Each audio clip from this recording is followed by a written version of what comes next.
Hey everybody, welcome back to Cerebrivore. My name is Jason. I do the Nerds RPG Varietycast. On this show today, Karl of the GMologist Presents podcast grabs the reins and takes us through a discussion of sports and RPGs, and we dive deep into the idea of how to build an interesting sports tabletop role-playing game. Also in the discussion is Arlen from Live from Pelham's Wasteland. I hope you enjoy it. Most unlikely of villains, schools of playing animal paws. Does it talk? Does it know how? Does it bark or does it meow? In the lair of the Cerebrivore, and I'll show them so much more. We'll leave your brains at the door.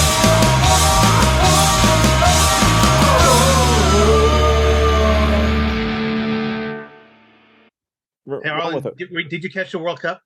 I have not watched any World Cup this year. Yeah, it was Qatar versus Ecuador, the opening game, and Qatar becomes the first host team to lose their opening game.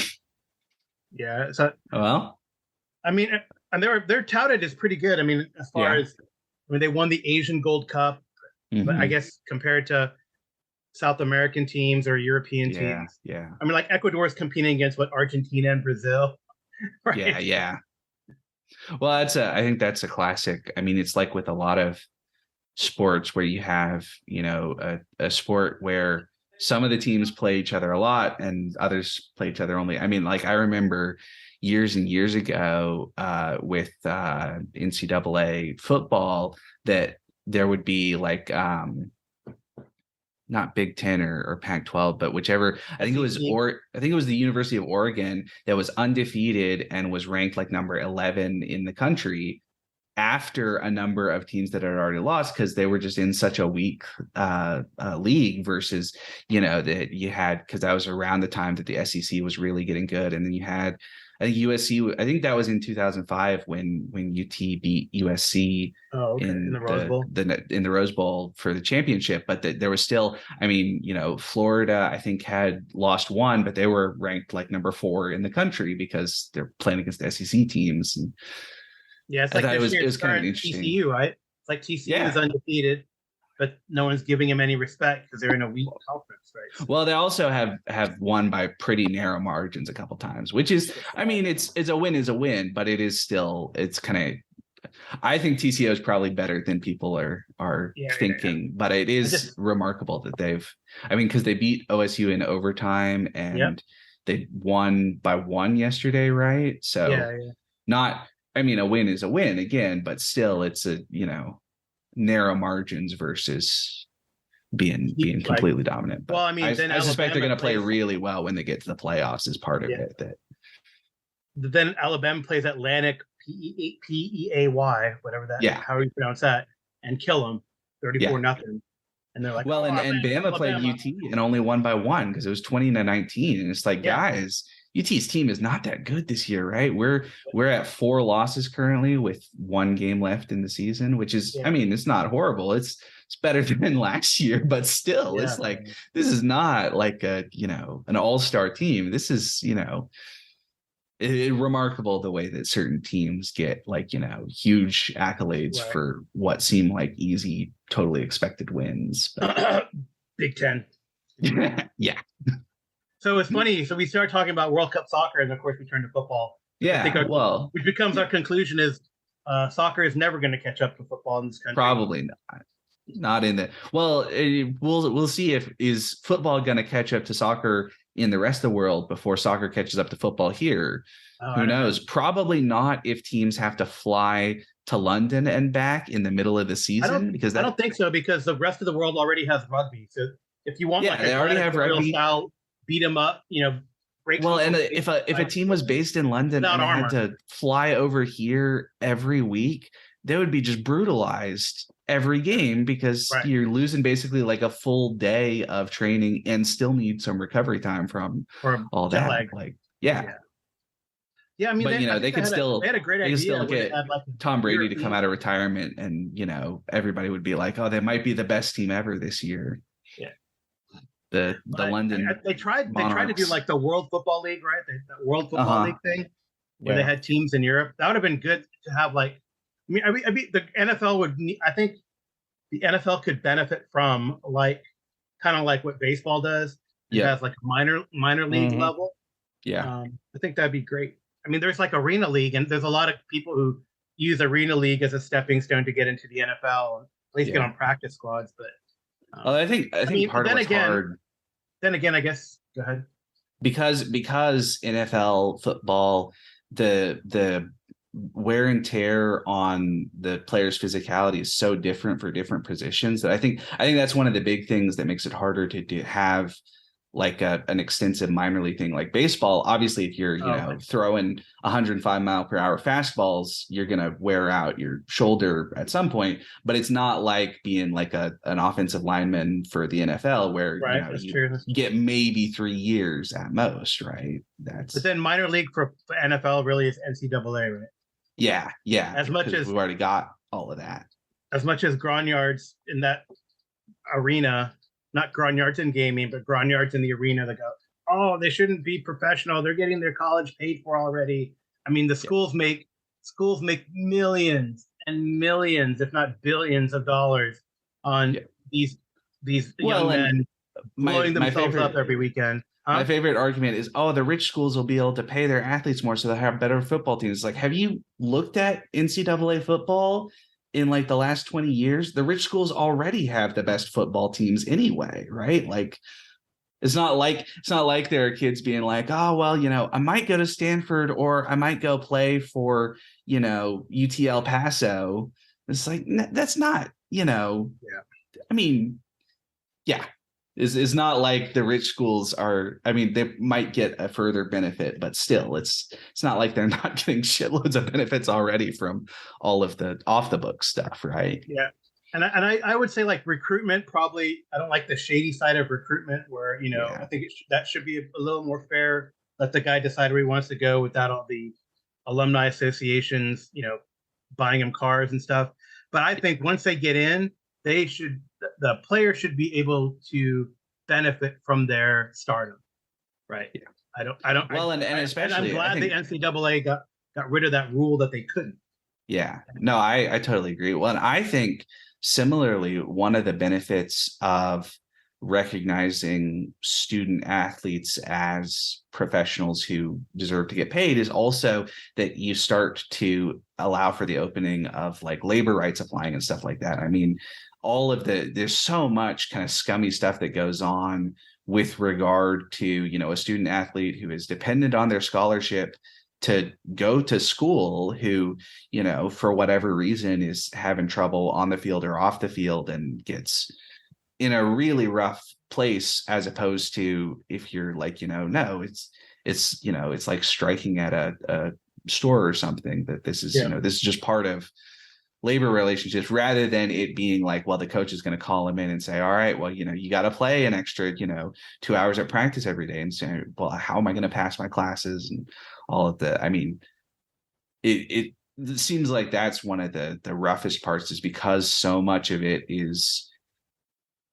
kind of, unregulated, essentially, that you end up with. And especially when you're talking about like 18 or 19-year-olds, they don't have, right? You talk about an adult coach who has coached football for the last 20 years, and a kid who was born when that coach started coaching football comes in. Of course, they're going to, potentially get manipulated. Not to say that coaches in, college football programs are trying to manipulate students, but of course it happens because they're, young and inexperienced and under a huge amount of stress, right? Like, yeah, and the coaches themselves, right? That's their job is predicated on winning. Oh yeah, no, there's a total, the coach is like, well, it sucks that I got to push the kid, but I also got to get my 7 wins this season to keep my job, right? So, yeah, which I think all this saying it'd be a really fun backdrop for sort of type of urban modern role-playing game. Yeah, you could do something fun with that. You could, actually, like I really wanted, when I was when we ran our ETU game. I thought that was a really good campaign. But we started. I think Jason, you were part of that, maybe. Yep. Yeah. Jason was. Yeah. Did you guys ETU after the Savage Sewer thing? Yeah. Because it was you running for me and Jason and Che. For and then we switched. Scheduling kind of got screwed up. Yeah. But I was gonna have you guys go to the A&M game. Yeah, that'd be fun. Well, that's what you have some. You mentioned that, but you have some games that kind of do that, right? So, like some of the wrestling games have the out of the ring kind of things going on. And then there's another. What's the other game? Brain fart. I know there's a boxing game that has a lot of. Yeah, there's the one that Goodman Games does. What's the reality TV dungeon crawl thing that they do? Oh, right. Oh, yeah. What's that called, Karl? They have a Pathfinder version, and they're coming out with a DCC version of it. It originally came out for 3.5, I think. Right. It's based on the XDC or something. Yeah, X something. X Crawl. Yes. That has effectively in game, like, so this on the field and off the field play, right? Mm-hmm. Yeah. It's kind of like I guess what the book by Dream Park, right? Weren't they competing as a competition, right? Dream Park? Yeah, in the park, because it was effectively, like laser. Well, it's an MMO, right? Yeah, really. It's like a live action MMO, right? Right, yeah. Mm-hmm. But you could play in the park or out of the park, and I think X-Crawl does the same thing, where you play the obviously the drama when you're during the game, but also when you're off the field. Well, there was I don't know if you guys saw, there was a not very good movie with Gerard Butler called Gamer, and the idea is it's sort of like Death Race, except it's first person shooters, and it was not very good. But the idea is that, like, you're a prisoner, and if you fight 30 matches, then you get to go free at the end, sort of thing. But of course, it's like FPS level deaths, so your odds of getting there, and then Gerard Butler is the best and his player is the best, and they're close to getting to 30, and then there's a whole thing that intrigue and trying to make a new star. But you could do, I think, maybe like an interesting, almost like a sort of like gladiatorial thing, where the characters are not necessarily like enslaved, but have some measure of, I mean, even like in ancient Roman times, the really popular gladiators got a fair few. I mean, they were still technically slaves, but as they got stardom, a fair few kind of privileges. But you could do something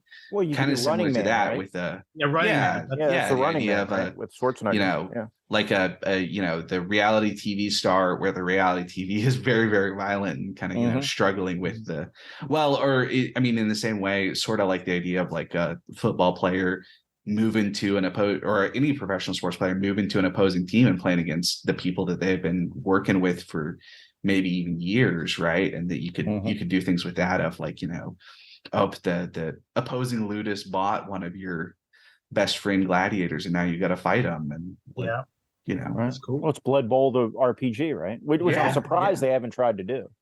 I guess you could easy enough. Well, I believe in Power Behind the Throne. There's a chance that the players can get involved in like a Blood Bowl game, like effectively nice. Get involved. It'd be awesome.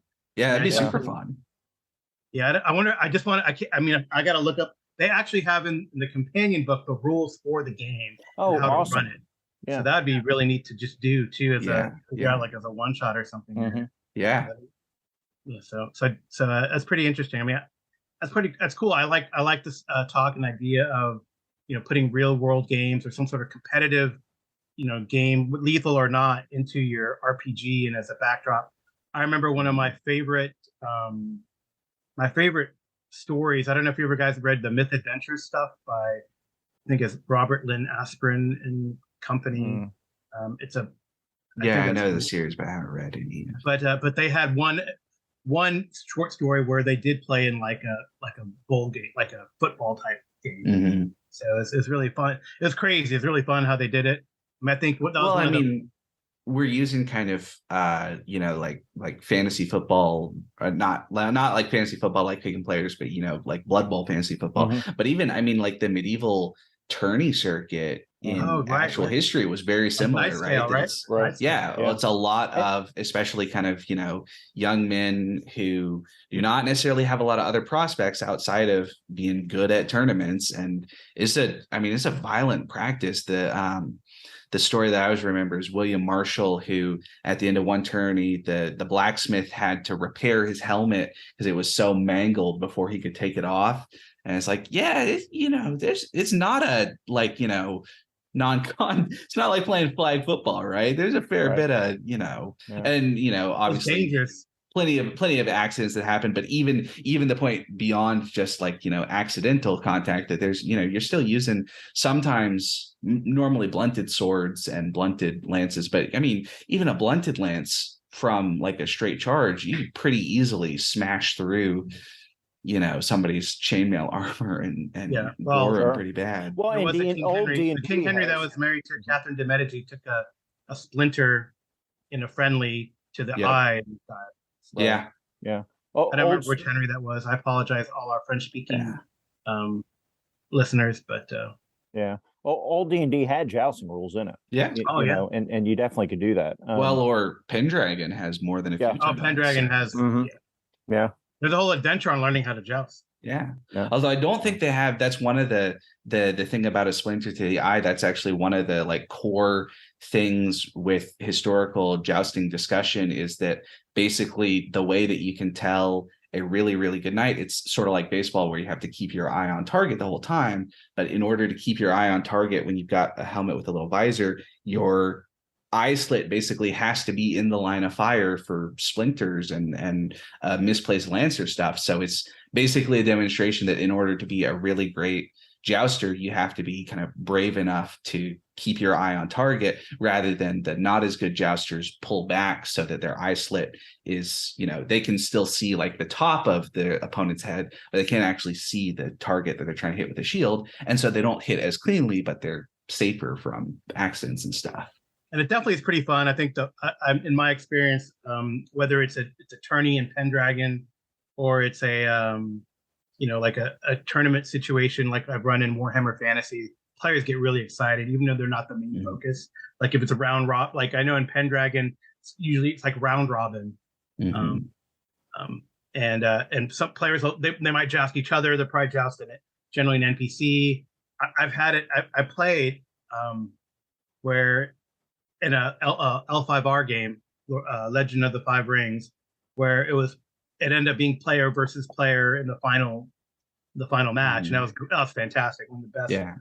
Well, there's so much. I mean, even if they're spectators, they love it. Right. The joust is kind of like the title match, but there's so much other stuff that happens at like medieval fairs, right? That they have, foot combat and archery contests, and it's like just a ton of people, and like going to the county fair today, right? That all sorts of things that you could, even if you don't have a character that wants to, joust or shoot archery targets, right? You totally get involved in a whole number of hijinks just based on, the sort of general level of chaos that's going on. Yeah. I mean, one of the games that I want to run one of these days that I picked up, gone out and picked up the physical copies because they aren't PDFs of them legal PDFs of them out there, is the Street Fighter game that White Wolf did. And that kind of does the same thing, where your combats are your combats like the video game, at different locales, but you have intrigue between combat, right? So you travel a tournament, and then you have your intrigue and role playing between those. And I want to do that like as a play-by-post thing, where you do all the intrigue stuff play-by-post, and then every 2 weeks when you get together online for 3 hours, you do the fight. You do the that's a great idea. Yeah. There was an old Asian Adventures, I think it was OA6, that was like, I think it's called Ronin's Challenge, where the first scene was like the big giant komite, the international komite. And I think that was you're right. So like you do have the tournament going on, and the players participate in the tournament, but there's all a bunch of other stuff around too.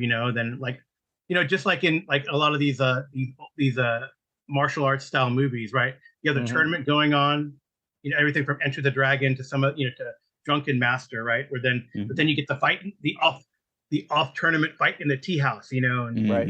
crazy, I was crazy I was in a shenanigans. game that did that. Mhm. Dave Aldrich, if you remember, deeper Yep. the old Deep Percentile podcast, was on the original Purple Worm. So he was running a game, and this was with the Black Hack, but he had a tournament at Kumite basically, and he had come up with custom rules to do the fights. But we had all the intrigue outside the fights, so we were sneaking around at night and researching and getting into fights at night, and then each day would come together and they do tournaments. And then the next night you sneak out of your room and do intrigue. Well, and it's a classic thinking about kind of, especially with combat sports, right? That the history of combat sports is so laden with all of the things beyond what happens in the ring that you totally pull from the classics of, especially because boxing in the US was so tied up with organized crime, Right. and was in a lot of other places too, right? It wasn't just the US, but the boxing has a long history of connection with organized crime. But then also you have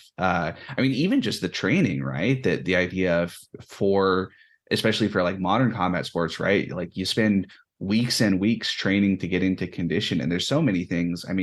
Like the Rocky movies are movies that have boxing in them, but they're not really about boxing for the most part. They're mostly about these characters in this particular lifestyle, right? Especially the first one, right? That it's the match is kind of the climax, but it's not even really the climax because of what happens in the ring. It's I won't give the spoiler that's sort of the finale of the movie itself, but that the movie is not really about boxing, it's about boxers, right? And I think you can totally do that with RPGs, even in other contexts, right? That kind of sort of professionalism in a very difficult environment that's hard to manage all the sort of competing things that are pulling on the character for their kind of time and attention. It's, I think, a great way to structure an RPG of even almost a little bit like whatchamacallit, Blades in the Dark, with the different kind of timer system, right? Of the idea of, okay, well, you have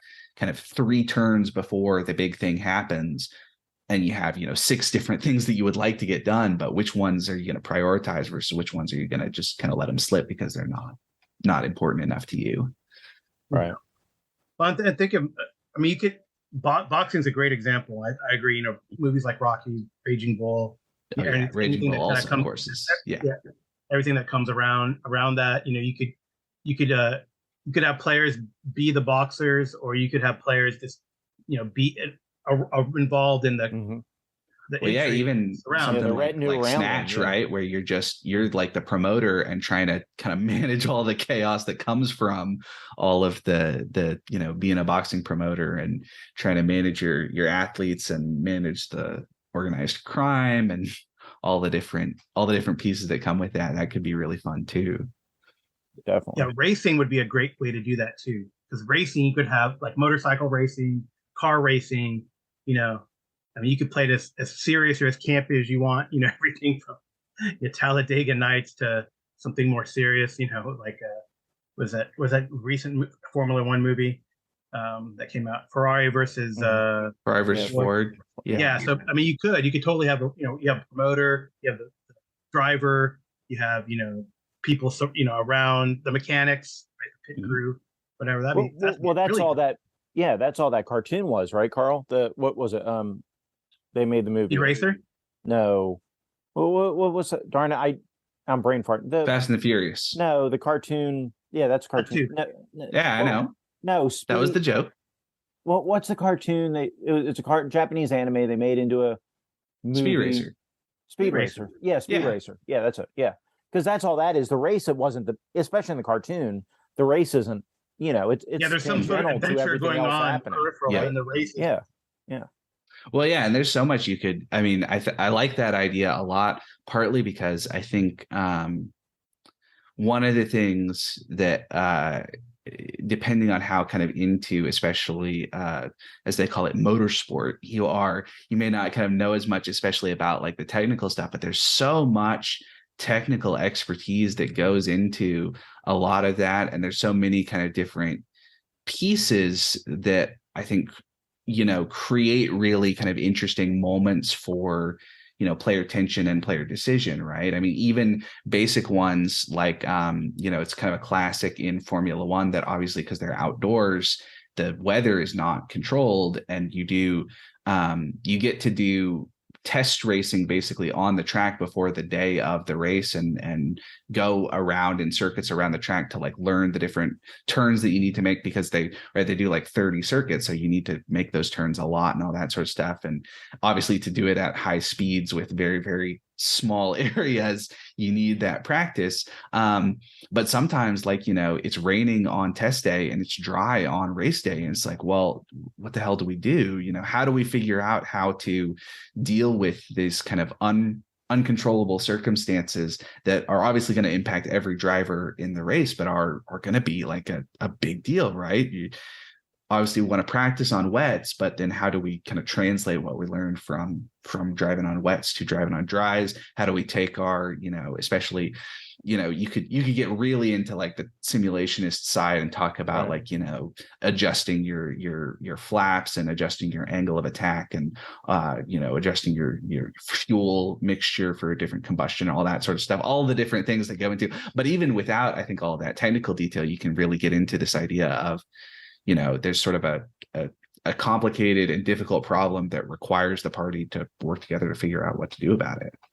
100%. And I think so. You could build a game that lets you delve into that, or let you delve into the other side, like Cannonball Run, right? Cannonball Run's not about the race, really. It's all about the shenanigans that go on, around it. But but you could easily do an RPG that could capture kind of both sides, and that great race RPG. Because you could do that in any setting. It could be a fantasy, it could be sci-fi, it could be modern day. It doesn't matter. You could be the great race, like, the turn of the century, the 19th century, right? Where you're doing dirigibles, or you're doing whatever. You're doing early motor cars trying to race. Right? There's a movie from like 2006, 2007, Viggo Mortensen in Hidalgo, which is a horse race, but it's not like a horse sprint race. It's a horse race basically like around the Arabian Peninsula.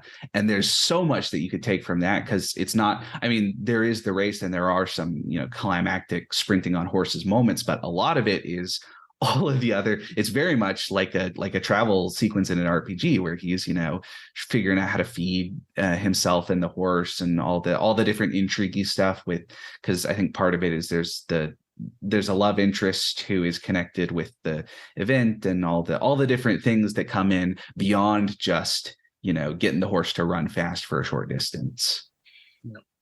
So I was going to say, how do we like put this together and codify it? We've been talking about various examples, right? You can even use the example of that crazy game. I don't know what the hell they were playing in Northman, where they, the main character saved the air, the little kid. Yeah. So it's crazy. But so how would we like codify this? I think for one, you'd have to have like, and we've alluded to this already, a schedule, right? We said that in the boxing, we said that in the racing type game. You need a schedule. So effectively, it is like an event crawl or a point. Yeah, definitely. Yeah, I think the schedule and the kind of structure, sort of semi-aware structure is what I would describe it, that the players, they know like, okay, well, we have a month until the event. They don't know all the things that, right? Maybe you have like a random event generator for each week. And so it's like, okay, well, each week we know that we're going to have a week's worth of time to prep or something like that for the big day. But things are going to happen in between that we're not necessarily totally prepared for, and that's part of where like the kind of improvisation and like a random event generator, as well as like your event. But like you would have to, like in a boxing game, you'd have to have like the press conference, in the boxing, to get in each other's face, or like MMA. If that's your MMA is your preferred thing rather than boxing. But you know what I mean, that or even in races they have the press conference, Well, or like, isn't it kayfabe is what they call it for wrestling? The is that what it is? That kind of like stuff that happens outside the ring, that's all the drama that people end up tuning into the actual wrestling event for. That all of that, obviously you can, I know there's a Powered by the Apocalypse wrestling game that does a lot with that, where like a big World part Wrestling of the game Federation or something like that. Yeah. A lot of the game is not really about like, how well you wrestle on kind of a technical level, but it's much more about, creating fan excitement for your matches by, performance and all of that kind of, all the stuff beyond just being able to knock somebody over and pin them down, right? Right. Well, that's how the Lucha Hero was, or Lucha Libre Hero was too. Do you have that one, Carl? I probably have it in one of those big bundle of holding collections. That might have been like 4th edition Hero, but it's an older version. They did a 5th edition one, I believe. Oh, did they? I think so. Yeah, I think it might be third party. I don't remember. Third party thing. Mm-hmm. So saying that too, I think the other thing you need like an event crawl, random event generator. Mm-hmm. If you're doing like something like Hidalgo or like that race across the Sahara that exists, right? I can't remember what it's called, or the Baja race, right? Then you need like a point crawl too. Yeah. Right. Then you also need like rules for the game, I think. Yeah. And I guess and then so how, I guess this is a good question for Arlen, since he was bringing up technical details and all that. How complex should it be? I would say part of my thought about kind of general sort of game design is that, to me, RPGs are really about getting the players to make interesting decisions that I don't necessarily like. It's a little bit like, you can have all of this kind of like super simulationist stuff of like, here's what we're going to put the flaps at, and here's what we're going to, put the brakes at, and all of this stuff that is the real world numbers. And that can be interesting in itself, but for me, the real value of the RPG has more to do with like, okay, so like, how much, basically, as even maybe as simple as like, how much time do you spend on tweaking the car versus how much time do you spend actually out on the track? Because that's a big thing with Formula One testing. That's part of what they do, is you only have a certain, I don't remember, like 2 hours of time. And so if you spend more time in the garage tweaking, you're spending less time out on the track driving. And that's a really simple dichotomy in a lot of ways, but I think that's at the core of what I would want to do with something like that, is to say like, okay, player character, are you going to spend more time on the track getting familiar with the track, or are you going to spend more time in the garage getting your car tuned up to be as best as possible for race day, right? Because you can't really do the retuning on race day because you lose too much time, right? The pit stop doesn't have time to adjust the flaps or anything like that. So it's kind of a, player decision of, okay, do I feel confident in my character's ability to learn the track on the go, versus feeling more like, no, we need to really, accept that the mechanical aspects of the car, basically, I think as simple as kind of, almost like resource allocation, right? That you could do it even as a fairly simple, kind of like a board game sort of thing, right? Have like 10 boxes on 3 different tracks, and you get, 12 chips, put them where you want them. And each level gives a certain bonus or penalty based on how much you allocated to where. And maybe that also ties in with some of the other kind of prep stuff and the actual race stuff, right? Is that during the race, maybe like, for example, you could do something kind of a similar, if you were using chips, right? You could do something with like betting, right? Have it be like, well, whoever, bets the most in a round wins the round, but you don't get your chips back, sort of thing. And so it's like, okay, well, like for a boxing match, right? Especially if you add in the possibility of a knockout, right? It's like, okay, well, do you go really hard in like the first 2 rounds to try to get that early knockout? But if you don't make the knockout, you're not going to have enough to win any of the later rounds, and you're going to, lose on decision or get knocked out yourself because you've loosed up all your character's stamina, essentially. Very much like real boxing, right? That's one of the big things that happens in real boxing, is that, you have boxers who, start to headhunt too early and aren't able to do the damage they need to do with their stamina, versus boxers who are more patient, who are, able to kind of manage their stamina and manage when they're actually able to, put it all on the line, essentially, to get the knockout. I think you could do something. I don't even think it has to be that complicated. I think the big thing is it has to be exciting. And I think exciting and complicated are, as we know, not the same thing. Complicated things can be very exciting. And certainly having that kind of technical detail and that flavor built into the system can be a way to really get across the kind of unique feeling of that particular sport. But I think even with something fairly simple, I mean, there's one example I was thinking of. There's a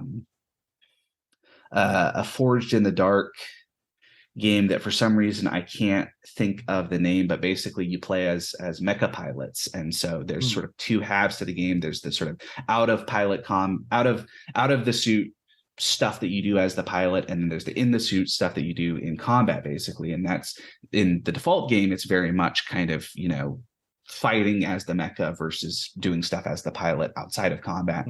But there is a supplement that the guy did that is for basically like Fast and the Furious as it used to be, I guess, more than now style kind of drag racing, where it's, you know, your mecha suit is your car essentially. And so the two phases are the stuff that you do while you're not racing and the stuff that you do while you're racing. And that, of course, it's Blades in the Dark. It's a very simple mechanical system in a lot of ways. It's you know, using your resources at the right time and rolling pools of dice and figuring out which one rolled the highest, right? That I think that totally works for what we're talking about. Yeah, I think in like a tournament style, you know, like joust or you know, melee tournament, or even a komite, I guess you could, you could default to just running out the combat, right? I think, you know, I mean, well, I think exactly. But how sustainable is that? I guess that's the question. Right, and that was the thing with when Dave did his Kumite thing with the Black Hack. We actually simplified. We actually, the combat got broken down to just some die rolls instead of doing actual. Okay, we're going to do blow for blow.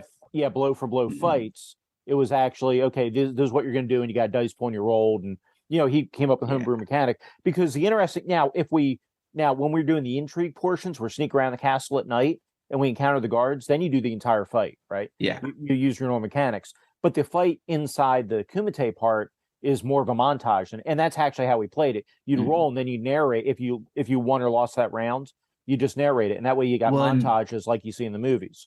Yeah. Was it just like straight up rolls, or was there like there were modifiers? It seems like to me one of the big things would be like, you know, like add like, even if you're just going to use regular combat mechanics, add like a showmanship factor, right? That you can like spend your action not doing any damage, but up in the crowd's hyped for the fight. And that's an important, you know, if you want to be not just the winner, but also to get, you know, acclaim and sponsors and whatever else, that's part of the fight too, right? Yeah, I think that would, I definitely think that's something you want to work in, but I would do something like that. Now, where I was pitching the Street Fighter game, and that when you are doing the entire fights, because that's kind of what that game is, right? Yeah. But that's maybe a little also different, right? That's and that's very much kind of structurally how, I mean, that thinking about kind of the way that the Black Hack handles complexity versus the way that something like that game, I mean, a lot of your abilities in the Street Fighter game are built around that, you know, much like the video game of having those kind of special maneuvers and cool maneuvers that you can do, you know.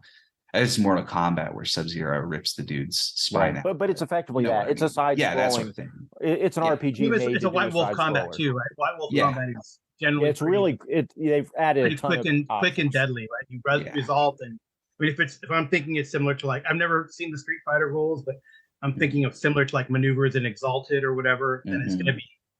I'll mail you one of the books. They it's you accumulate once you accumulate your dice pool. Yeah. But no, I agree with Arlen. I think that you definitely want to have, you want to be able to adjust, like where he's talking about, you know, whether you're doing cars or whatever the thing is, you want to be able to adjust the dials so depending how you prep, because you should have options how you're prepping for the match, whatever the sport is that you're doing, right? And I like that match. I like that too, because like you're in the example with the cars, right? Then if you're tweaking the car, then that's the player who's the mechanic, right? If you're practicing, that's the player who's the, you know, who's the driver. If you want to build hype for your racing team, that's the promoter, right? So, you know, there's different things that you can do that different players in the group can participate, not just. Well, it's like you could even do a straight up combat, and then. As a kind of structural idea, you could do something a little bit like Ars Magica, where like every player has their like sports star, and you rotate around that, you know, you have like one, I mean, even like, right, like Formula One teams have two drivers, but conceptually the idea of like, you have, you know, if the three of us are playing that, you know, this time I'll be the driver and Karl will play as like, you know, the head mechanic, and Jason will play as like the head, what do they call the dude who's on the radio who's communicating, but you know what I mean, right? That you have one player who's the star, and then the next session somebody else has their own character who kind of fulfills that role, so that everybody gets a chance to be kind of the star of the show. Because it seems like that's part of it too, is that with team sports, often the teams are larger than a regular RPG group, and with individual sports, then you only have one character that is kind of at the center of the action most regularly. And that might be a good way to handle it, is to have that kind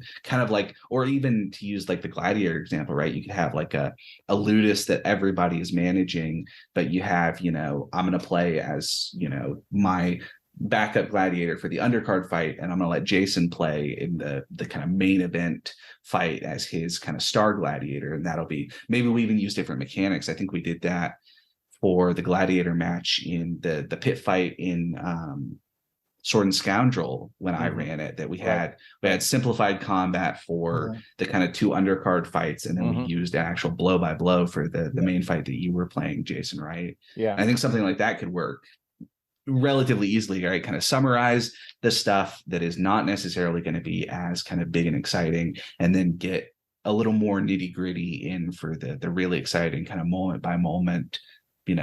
In the case of like a Formula One race, right? Maybe you summarize like, 27 of the laps, and then you go into turns for like lap 28 on, and each turn is like a quarter of the track, and you have to make, much, much closer decisions about, now that we're down to the final stretch, how are you going to use your remaining fuel versus use your electricity, versus how tight are you going to try to take the corners, all of the, all the stuff that becomes much, much more important when you're right down to the last second, right? Yeah. Definitely. Yep.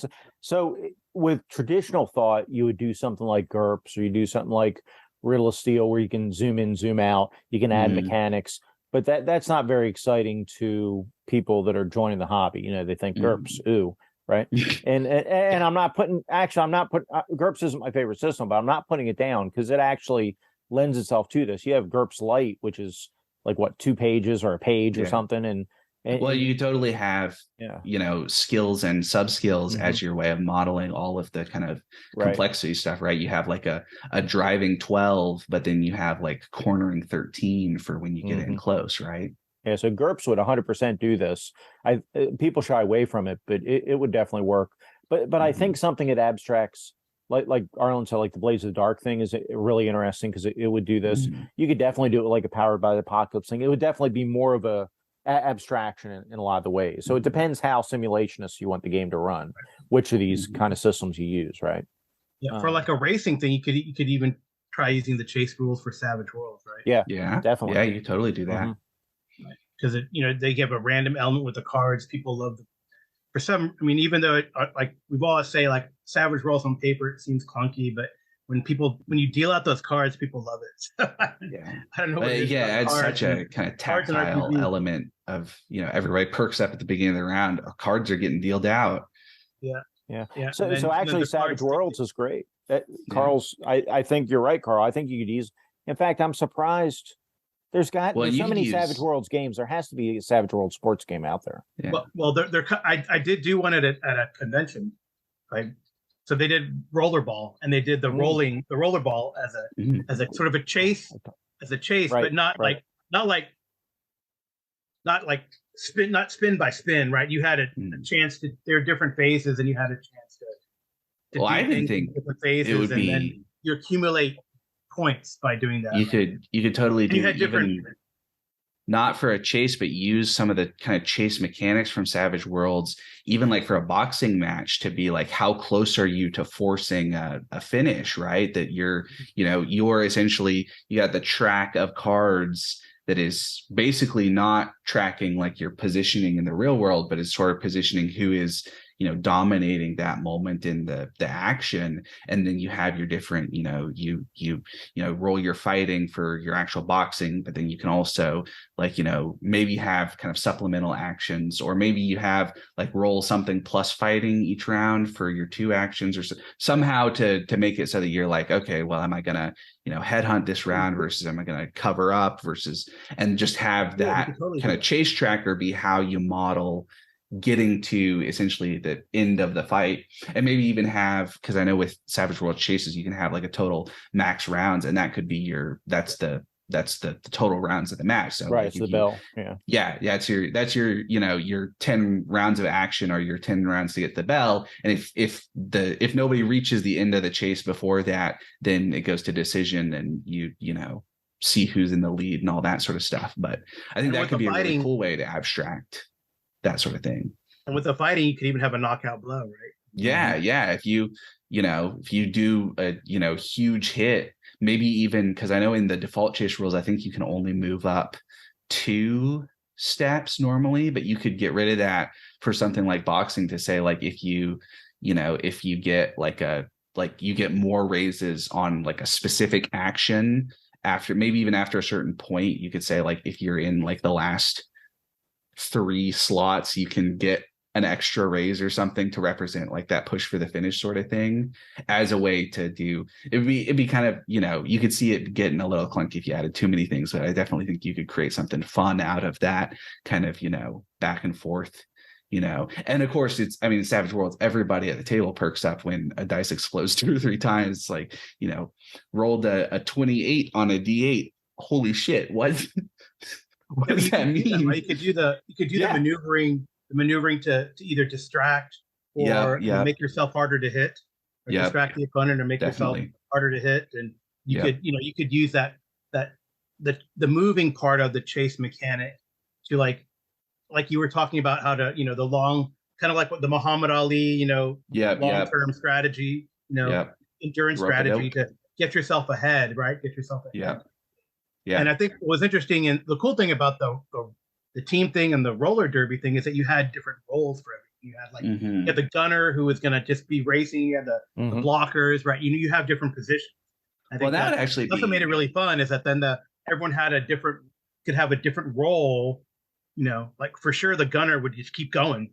I'm just gonna. Well, that would be an interesting thing a little bit. I know that because I mentioned that a lot of team sports have larger teams than RPG groups, but maybe even like for hockey, right? You could probably do something fun, because you've only got 5 players on basketball out at the time. And so you could have each person, and you've got those kind of relatively definitive roles for something like that, right? That you've got your goalie stays in the goal pretty much the whole time, and you've got your defenders who do, and you've got your strikers versus and especially if you're playing something, there's a movie, Goon, and Goon Last of the Enforcers, the sort of sequel, and that movie, kind of similar to the way that Rocky is a movie that's about boxers, not boxing, that is much more of a comedy, but it's very much about these characters involved in kind of low-level professional hockey, basically. But there's so much kind of fun drama that kind of comes out of just, especially for something like hockey, that you could also have, the fist fights on the ice, and have like a whole, subsystem for getting into a fist fight in the middle of the game, and you win and you pump up your team, or you get knocked out, and it's like, oh no, that's whole team is falling apart. And you could even do individual kind of things, like you do golf, right? You could do the whole Caddyshack, or you do the whole Happy Gilmore thing with this, right? Yeah, definitely, without a problem. So I think what we found out is Savage Worlds is the right answer if you want to play RPG with some kind of sports thing. I think Savage Worlds would be good. I think there's a lot of, I think there's, because I was also thinking about, even, I know with Fate, that people have kind of strong opinions about Fate often, but the whole kind of system, the way that kind of created aspects work, and especially the way that combat in Fate very often plays out as building up enough aspects until you can do your kind of knockout blow. And I think that actually works fairly well for a lot of this kind of, not as much for the sports structure of like a football game or a soccer game or something, but certainly for like a boxing match, or even for like a race, right? The idea of, jockeying for position until you've built up enough advantages to go in for the end, but you only have 3 turns to build up your advantages. And that gives everybody a chance, you could, because create an aspect is so flexible, right? You can have, okay, so the mechanic, take a flashback thing from Blades in the Dark, and the mechanic spends a second telling us about the tweaks that they were doing earlier to, reveal the aspect that presumably in the fiction was created before, but we're only now finding out about the new experimental tweaks that they put into the engine to get a little bit more out of it. And so that gives the driver another aspect to use for that kind of finale, and all the different kind of ways that all the other kind of characters can be involved in the action instead of it. Because I think that's the big thing that you run into with individual sports is how do you keep players who are not playing the kind of sports star engaged in the game? And it seems to me the obvious answer is, well, you make what they do meaningful, not just before the race, but during the race. And even maybe that's a way to get around some of the kind of prep time stuff is you play maybe with something like Fate and you just do, starting off the race and all of the kind of other people's turns are things that they did actually before the race. But in the movie version, it's like we've got the two timelines, right? Multiple, we're seeing the flashbacks to all the prep that they did as it becomes relevant in the actual kind of race day. A little bit like, that's kind of how the joust works in the last duel. Oh, right? The last duel. Because I got you. Yeah, because it's very much right. They start off essentially starting the duel and then do all of the background to the duel. And then the last kind of 10 or 15 minutes of the movie is the duel itself and the kind of culmination of that. No, I think that heist mechanic would work really well. Yeah, we work. Yeah.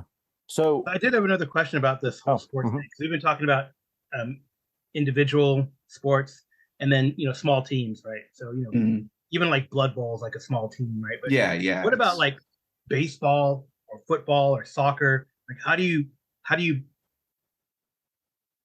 I guess, simulate that, right? Like that, or would you do that? Or well, I think what that gets into, because we were talking about Dead Ball, and Dead Ball I think is a really good game.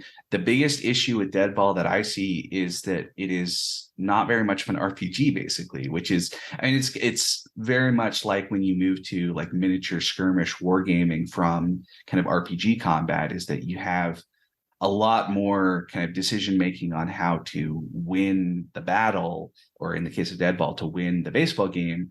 But you don't have very much kind of like, character focused stuff at all anymore and all that. But I think Dead Ball works really well for just modeling baseball games. If you just want to, play a baseball team, roll up. There's even a random player generator in one of them that you can just roll some dice to get their batting average and get the pitcher's ERA to essentially create a roster. The biggest issue that I see as you get to that kind of larger structures, it's similar to the idea of like having the players run a mercenary company, right? Is how do you make it an interesting RPG that is not just, we play a war game every third session when. Well, I think you do what we talked about with the Kumite, right? So at that point, your games are montages. You do a few die rolls, and the games are montages, and you can. But I think at that point, if you're not doing troop style play, which I think that this is where troop style play really comes in, because maybe during a certain scene you want to be the manager and the quarterback, off the field, but on other scenes you're going to be that linebacker, you're going to be somebody else, So I think to answer Carl's question, with the biggest, you do a troop play where you have these different characters and you can hop in and out of different characters in different scenes as needed, and you do montages for the games. And then of course you need to have off-field intrigue, like in the like Bull Durham, right? Well, or another example of kind of a movie as an example that like Moneyball is a movie that is all about baseball, but there's no baseball that happens on screen, and you can totally do something like that. Is have all of the player characters be people, especially in something like baseball at a professional level where there's so much kind of data analytics and the strategic stuff. But even like for a football team with, what does the NFL have, like 52 players on a roster? Yeah, it's crazy when it's full, something like that. But that obviously you probably wouldn't have somebody like a person playing every single player on the roster, but you could have like, we're going to have one person play the head coach and one play the offensive coordinator, one play defensive coordinator, and have all of the game stuff just be kind of handled. Maybe it's like Moneyball where you don't even see it happen in the game. Mm-hmm. Okay. Definitely. Yeah. So I have an observation and then challenge for you guys. Mm-hmm. My observation is, obviously the mechanics what we're talking about doing here, especially when we're talking about the bigger teams and fall back for the montage, but pretty much all these things, even when you dial in, would fit a number of things. You could easily do this with a rock band. Right, you're going to do Rock Band, the RPG. Everything we're talking about here would apply. Tuning the instruments, practicing, or doing a montage of the performance and then handling, how you get how the manager gets the band out after they wreck the hotel room or whatever, right? So all that would apply to something like that as well. But here's my challenge for you two, if you're willing to accept it, is to come up with, and we won't put a time frame on this, but or we will. So we have 3 months. We're each going to come up with a sports, quote unquote, sports RPG, or basic system, and then we'll play them together, and then we'll come back and tell people how they work. What we came out. We'll independently come up. So what you guys up? Yeah, for that? I'm really intrigued. I mean, like I was thinking about, the truth play thing is really intriguing to me because, like, what if on one of the rounds or phases, however you split up like a football game, you're like, you want to have the running back and a lineman, right? Right. And then you can run like the jet sweep or whatever. Yeah. Inside tackle, off tackle run. And, if you want to focus on that, and then I don't know, it might end up being like one of those, card games that model football, or that you pick the defense versus was like Madden. You pick. That's what I thought. Yeah. You pick a play, like someone picks a defensive formation and see what the computer does. But it'd be more interesting to have some sort of algorithm through RPG rules to do something like that, which I think would be kind of fun. Well, a little bit like I think the way that the Star Trek Adventures RPG from Modiphius handles red shirts could work really well for something like that, where you just in the Star Trek Adventures RPG, basically when you need a character, you just create a red shirt. Obviously they don't have to wear a red shirt because they could be a member of whichever division, but the idea being because in that game normally you play kind of the officer corps on the ship, similar to the Star Trek TV shows focus on the officer corps on the ship. And so when you need, like an enlisted dude to hold a gun, or, somebody to talk to as an expert on the particulars of your engine, you just create a character. And as you play, you can add things to that character as you meet them more times. And that could be a cool way to handle, kind of similar to what you're talking about, Karl, is maybe for the like football game, you have like a certain number of like key plays that you play out in focus, and based on like, okay, we got 6 key plays for the game, and we're going to do 4 running plays, and so the running back that we choose for each of those 4 plays, based on that, maybe that's 4 ticks on the 6-tick experience mark or something, to give them a new. It just seems like as a way to kind of add, as you kind of see the character in action more and more, you develop more about them, and that would be kind of a cool way to focus on that, I think. Definitely. Okay. Yeah. Or maybe it has to do with prep. Maybe the coach, right? Maybe it's when the coach talks to the players before the game, and those are the players you have available to like engage in key plays, right? That could be kind of a cool thing. Like if you spent like 3 of your 7, I guess like 6 days of practice, you spend 3 of them talking to the offensive line, and that lets you like use the offensive line in the key plays that you want to, or something. I don't know exactly how that would work, but that might be a cool thing. Well, so like in Modiphius, in the latest Modiphius, like in Octane Cthulhu, Cohorts Cthulhu that's coming out, you can develop a truth, right?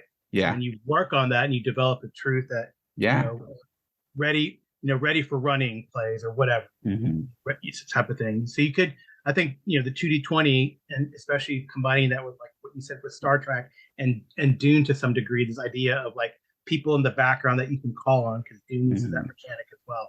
That really you could kind of generate something like a truth, and that gives you a bonus. And then, of course, so now we're going from Savage Worlds to Modiphius 2D20, but since 2D20 has a like momentum mechanic too. Yeah, and things could happen during the week, right? Like all the RPG stuff. Like if you think of Ted Lasso, right? If you've seen that show, Ted Lasso, and all the shenanigans and intrigue and BS that goes on during the week to mess up the team, then you kind of deal with that, and you generate momentum, and now you have for the game on Sunday or Saturday or whatever. Well, that's a great way to model the kind of the team that comes out ready to play versus the team that is just not ready, right? That you could have complications or a bunch of momentum, right? That could work. Yeah, that'd be a cool way to handle a lot of that. Excellent. So I look forward to what you guys bring to the Sports RPG Challenge. Is this are we just going to combined effort, Arlen, or are we going to Well, we're supposed to do our own, right? We're supposed to have 3 games. Well, we could do either one.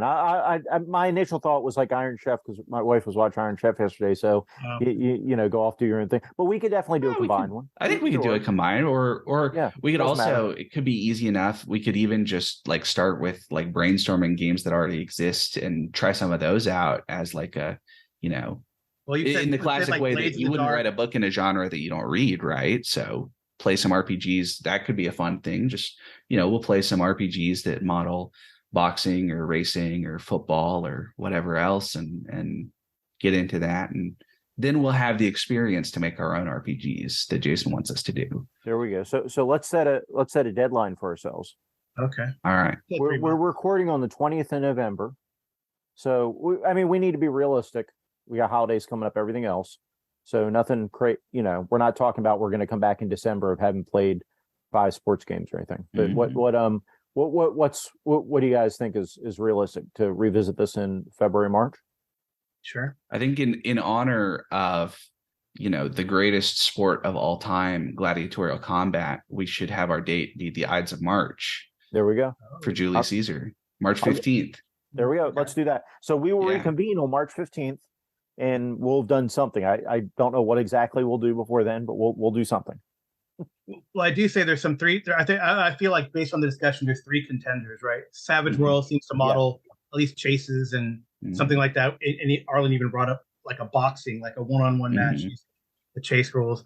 Blades in the Dark has come up quite a bit on how to model like montages and the combat situation or a game within the game, the overall game. And then at the end here, you know, Modifius through their challenge and their, you know, their challenge flag in the ring there with, you know, the idea of troop play because of Star Trek and Dune and this idea of truth being generated, the momentum complication that could really work to build up, right? Because you don't just want to have like a RPG campaign to me of just playing a season of games, right? Yeah. No, you want a lot of other stuff. You want to have involved, stuff, right? Yeah. You want to like the replacements. You want like I think it would be. You want the longest yard, you know. Yeah, it would be a cool way just to add one more, something kind of like the way that Pendragon or some of the One Roll Engine games do of having paired traits. And part of the idea for your, especially in certain sports, right, because it's so much built around your kind of like instinctive react, right? You don't have time to, you know, think about, oh, the ball is coming in this way, I got to catch it this way. It's just, you know, do you react on the spot perfectly, right? That could be a cool way to model some of this, is to have like a, you know, a paired traits for players or for the team or however you wanted to do it to, and that a lot of kind of like in Pendragon where a lot of your play outside of the game comes into right in the game. Maybe you even only use your paired traits, right? That's your instincts take over in the high action scene, and so you don't get a chance to decide like, here's how I want to respond to this thing. It's just, you know, I roll valorous and I fight, or I roll cowardly and I run, right? And that could be a cool way to model that. Yeah, definitely. I think that's interesting because you mentioned the One Roll Engine, and whether we do Pendragon or we do the One Roll Engine, the One Roll Engine I think is interesting just because I don't know if either of you guys have really played it much, but it's kind of so that might be interesting to delve into. But you could definitely do that, whether it's you know, your paired traits like planning versus instinctive or something, right? And the more you have to lean in one or the other, but the more you lean in instinctive, the less you're going to you'll do in planning, right? That kind of thing. So I think that's so we have 3 or 4 games that we'll look at trying to play, and I'm gonna let, since Karl's kind of been emceeing today, I'm gonna let him wrap it up. So I'm gonna throw it back to you, Karl. But I look forward to that. We will talk to everybody before the Ides of March, of course, but we'll revisit this topic specifically in March. I didn't even check what day that is. I guess I should have looked at it. Well, we'll record it. It'll be released. It won't be. Ides of March is a Wednesday. That's so actually the episode might come out on the 17th, I guess. It'll come out 17th, but that's okay. Is that St. Patrick's Day? Maybe. Yeah, well, I can set it to pre-release. I don't want it to be sold. Yeah, we'll figure out what. So but I think if this is coming out on Friday, right, Jason? Yeah. This comes out this Friday. This comes out Friday, on the 25th. So it comes on Black Friday, right? Yes. Yeah. Yep. So very appropriate that we're talking about sports and gaming because England and the U.S. are playing that day in the World Cup. There we go. So, because that is, I mean, hands down, soccer, football, whatever you call it. Yeah, and That's the also be a world ton sport. of- I mean, yeah. it's yeah. So It is. I mean, we're Americans, right? And as egotistical as we might think, but you know, the popularity of our sports compared to soccer or football is nothing, right? I mean, football is the world. Well, partly because they have rugby soccer, to is the play world instead sport. of which rugby is a great game too. Yeah, right. But soccer is the. I mean, if you pick the one is- sport that's most popular throughout the world, I think soccer is for sure. easy. Yes, they estimate like 1 billion people will be watching the final. That's nuts. Yeah. So cool. Very cool. Well, maybe so. Last question: favorite sport?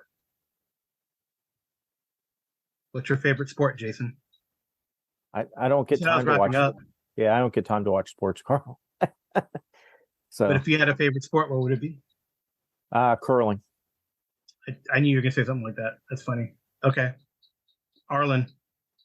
I'm definitely really no, I don't really watch. I watch University of Texas football, and that's basically it that I watch. But my favorite sport is probably either League of Legends or Dota 2, because I just love when the entire internet gets pissed off because of a patch change. Or apparently with Overwatch 2, because Blizzard nerfed one of the characters that's only picked in like 12% of winning matches, and they're like, why didn't you nerf the one that's picked in 70% of winning matches? And people are the chaos I guess those are sports too. Excites me. Yeah. Well, they're on Nowadays. ESPN shows nowadays, don't they? Yeah, esports are real sports too. Cornhole is a sport. I mean, exactly. Cornhole. So anyway, It's I think my favorite sport, show, Karl. Let's not talk about cornholing. Is it? Well, you like cornholing better? If you're changing your. No, I'm sticking with curling. Thank you very much. Yeah. Okay. If I had to pick a follow up, it would actually be roller derby, because roller derby is awesome to watch. That's cool. Yeah. So, yep. I think my favorite sport is rugby since I played. With and I do pay attention to football, but more and more I'm honestly paying more attention to college football. But unfortunately, but the thing is, okay, since you said I'm the MC and I have the floor, I do think right, they're entertainers on a high level, and I think these men they do have like sometimes a responsibility. You could say that they do or not, but I think they do have a lot of influence, and I think they could definitely use it as entertainers and as and I feel like the NBA is getting better. The other sports leagues, I don't know. Well, and I will put that's why I'm getting into important amateur NCAA, right? Yeah, an important kind of tweak on that I will add is that I think there's plenty of behaviors by people who became famous for being good at sports that are pretty inexcusable, but also I think there's a remarkable lack of leeway, especially like some of the Olympic gymnast stuff where they're like 17. It's like, why are they talking about how much fun it is to smoke weed in a state where it's legal even though it's not legal in the US? And it's like, they're 17, right? Like, come on, don't be such dicks when you're watching, you're sitting on the couch eating snacks and watching, one of the best people in the world at their particular field who happens to be still, under the legal age to vote. And it's like, oh, they're really unprofessional. It's like, but speaking of Olympians, folks, if you haven't watched I, Tonya, go check that out. Great movie. Oh, that's a good movie. Yep. Yeah. Have you seen that, Arlen? I have not, but you know a really little bit about the story. Margot Robbie and who's the other actress, the one who plays her mom? She wanted to. Oh, she's awesome. Yeah. I can picture. I'm looking. I can't remember her name. She's awesome. And the guy who plays Bucky's in there too. But no, I, Tonya. So it's obviously it's Tonya Harding's story, right? And it's taken kind of slightly tongue in cheek, but it's just super well done. Margot Robbie just knocks it out of the park. Well, and she's wonderful, of course. So. Yeah. Wow. Great in all the things she's in. We didn't even talk about, speaking of Margot Robbie, we didn't talk about like fake sports like superhero wrestling, but that's a thing that I always think is fun. I think they did a supplement for Aberrant that is superhero wrestling, because what if you had real world superheroes, Wouldn't they want to be, Well, yeah. TV sports stars punching each other? Yeah, well, That would Ben be Grimm fun. got in some kind of underground fighting ring for a while. The Thing was in a underground fighting ring, and that Marvel has underground. Well, you saw even in the movies, right? In which of the movies has the? Oh yeah, in the Thor movie, Thor number 3. Well, that is in there. Gladiator match, yeah. Yeah, it's got the gladiator match, and then in Shang-Chi, there's where the Abomination's fighting, and he gets in the ring, and so there's the underground fighting thing. Yeah. Oh yeah, that's funny. Yeah. So, but that would be kind of a fun concept for a sports game. Use like a superhero I have to look that Aberrant. I'm sure I have that Aberrant supplement. I'll look at it. Yeah. And you could have it be like a whole thing, like they found an abandoned city in I was gonna say in Eastern Europe, but that's a little too close. An abandoned city somewhere, and people are like, "Oh, we'll use it for a superhero match," and then people are like, "What? But it's a city. We could house people there." And so there's all the press stuff, and then you have the superhero match happen, and then you get to do like Man of Steel, throw somebody through a building. There's a lot of, but nobody gets hurt because it's planned, right? And so it's okay to throw somebody through a building. There's all these abandoned Olympic cities around the world. So. That's true. I mean, well, you can go to China, and you got plenty of cities that are, sadly, that's not a bust on China, but yeah, just weird. But you see the Google images of these empty cities, right? Yeah. Although a lot of them, they're only empty for a while, right? Because that's what they do is they build like the whole city and then they move people in. So a lot of them are empty, but not going to be. So there are some of them that have emptied out, which is the really weird one, where it's like this place, like people used to live here, and now it's like it's like a ghost town, but it's concrete. Yeah, it's the modern Roanoke, right? Yeah. So. Like I think from Tarkov. Yeah, now we're going to another topic. We're talking about abandoned. Yeah, too far. Sorry, guys. That's on me. Rein it in, Karl. Take control. Exactly. I didn't know. Karl, why'd you let me do that? Well, we can cut this last part off. If Jason wants. No. Easy editor in chief. Yep. Okay. But anyway, hey everyone, thank you for joining us on Cerebrovore. Spontaneous but appropriate, since the World Cup started today. Talk about sports in your RPG. How you can maybe do it, some ideas that we threw out. We threw out a lot of ideas. You don't have to wait for Arlen and Jason and I to come up with these. You can come up with your own. Maybe you have some ideas that you'd like to help us with the brainstorming. I'm sure there are some great, I would say, game theorists out there that don't realize that they are. When you guys call in, we get great ideas. So if you guys could do that, that'd be great. And we could hear what your thoughts are on putting sports in your games. I know there's a lot of examples, but we talked about. Right. And so folks, if you want to comment on this, give us feedback, help us with our project, you can obviously go to the Cerebrovore website and leave feedback there. You can call us. There's a speak pipe that's linked in the show notes. You can send an email to cerebrovore@gmail.com. Leave us feedback there. You can comment on the YouTube page, leave comments on there, or you can reach out to us individually. You'll be able to get to our shows, and our individual contacts will be in the show notes as well. So reach out to us. Let us know. We'll definitely incorporate your feedback. If we get feedback, we won't wait till April to play the feedback. Your sports feedback. We'll play it, in a pretty, we'll play it one of the future shows, but we won't wait till April. So. All right. Well, thank you so much.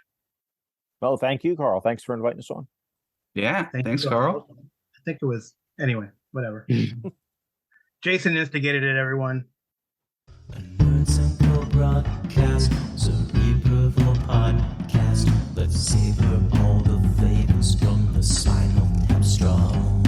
The all-stars and pods past, Cerebrovore podcast. You're counting down your last as you admire them all. The sun is blinding teeth, or escaping your brain. What I mean is this machines of which infernal I understand. Don't look now, this Cerebrovore is coming, and all that's left is the crying and the running. You can bring it, you can hide, I'll think about it any order. Just another brain of legal toss us running for the border. Just a stack like a one, can I stutter? Here and here, it's very spread buds. You can eat on a baby, and it's just as never say it. It's savoring the flavor of the memories it created.